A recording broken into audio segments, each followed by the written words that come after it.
Hey guys, this is Kelly. Sorry, I've had to rearrange the camera several times. I'm probably gonna have to do that so this can be a clear video.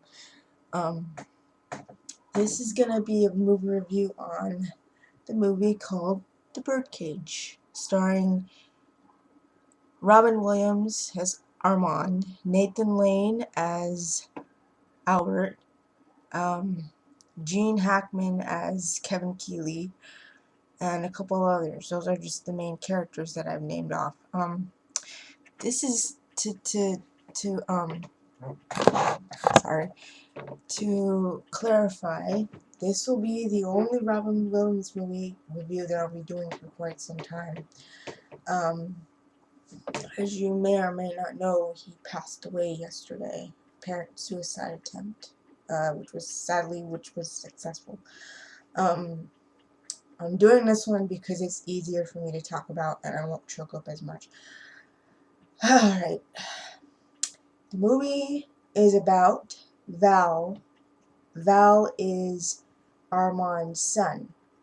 Val gets married to a girl named Barbara, who is, going to marry him, but in order to keep his dad's lifestyle a secret, she lies about what they do for a living, being an architect in Greece, and was dividing their time between Greece and Florida because her dad owns a drag club. It's really hot down in Florida. So, the movie opens with Robin and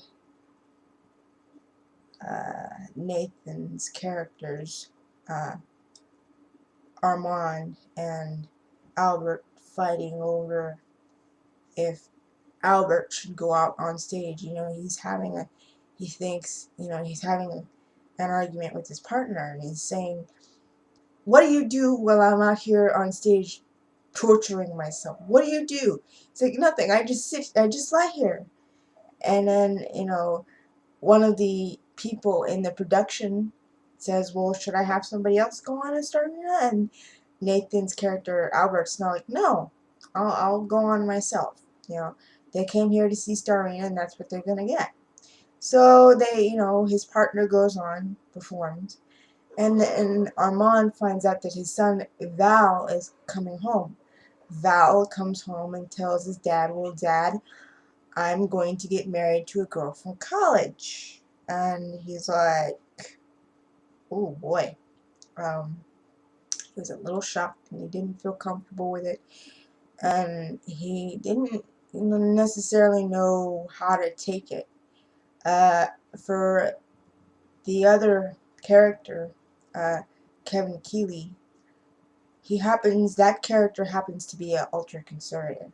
He's not for gays rights. So in order for he's telling his dad, "I'm gonna marry her.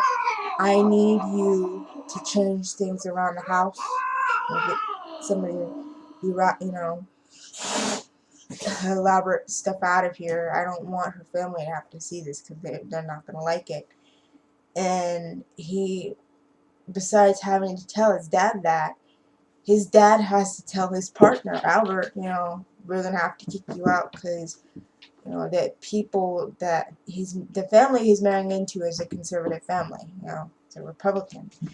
And Albert doesn't take a very good liking to that. He gets insulted and he storms off. And then Armand has Albert sign a prenuptial agreement thing, a domestic partnership for them. And then Val's mom comes in and tries to make it look normal, but she gets stuck in traffic. And so Barbara and her family end up going to Val's house. Now, the house has been completely changed. One thing that was thrown off, the biological mom was stuck in traffic, so they had to have Albert dress as the mom.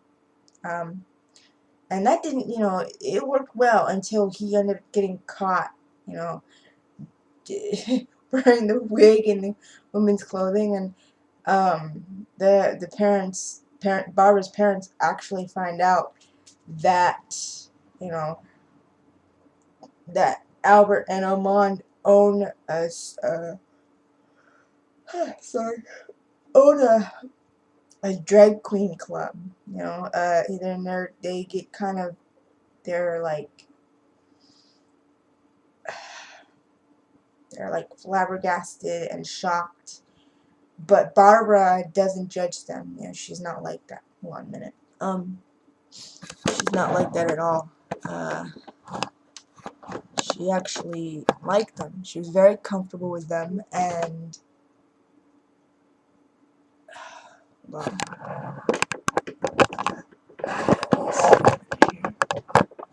like this. Okay.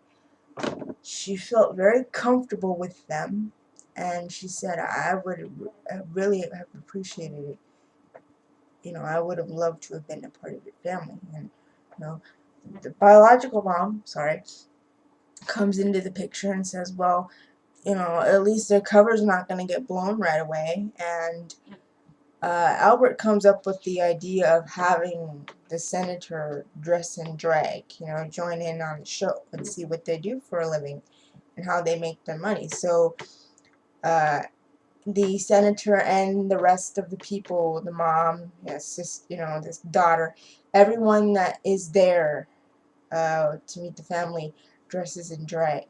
And outside the club, they have these reporters waiting for the senator to come out and make some type of statement.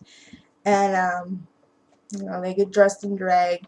They start dancing, just to close out the show. And then, you see the reporters out there waiting. When's this guy going to come out? When's he going to come out? And they don't know it, but the senator and his family come out in drag, and they leave in a big van, like a good-sized van, and then they, that's how it ends. But this is probably one of my most favorite Robin Williams movies that I've seen in my lifetime. I grew up watching Robert as a child, and to hear of his sudden passing like this has just knocked the wind out of me. I can't fathom, I can't understand how a man who is so wonderfully talented, has so much talent, and is able to put smiles on people's faces, have to hear and see that he's now gone. He's dead at 63 years of age. I can't fathom that. And it's going to take me a while to understand this whole thing. I'm not trying to be judgmental, but I don't understand it. I mean, he had so much talent, and he was so beautiful. And through all that pain he suffered, both emotionally and mentally, he put on a straight face. He'd be vocal about his problems, but he wouldn't want people to feel sorry for him. I don't know how, I honestly don't understand it.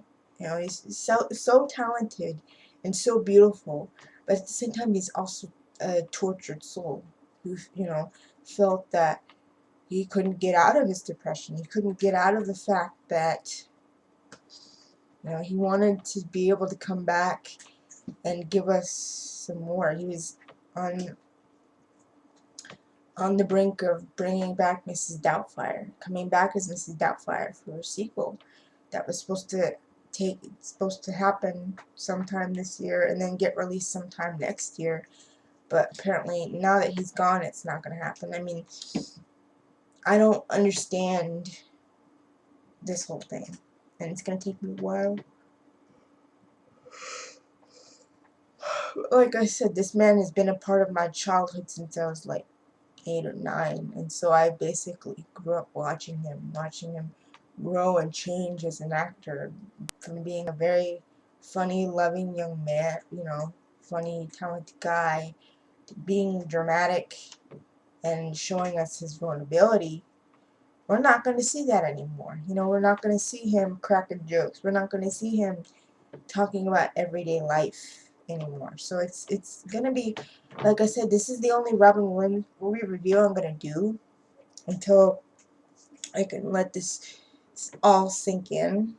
Like I said, I could do the others that he's done, but if I were to do them, I'd tear up. So this is the only one I'm gonna do until I can let this sink in and not let it bother me so much. But you know, this man didn't deserve to go out this way. I would have loved to have seen him do more. I mean, he's very talented. He knew what he was doing. He knew exactly how to make people smile and laugh and cry at the same time.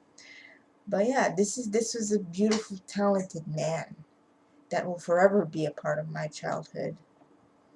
Um, it's gonna be it for now, guys. When I get enough composure and I allow this to sink in and let it go past, let it pass through, I will do more Robin Williams movies. But for now, this will be the only one I do. Okay? Alright. That's it for now. Bye.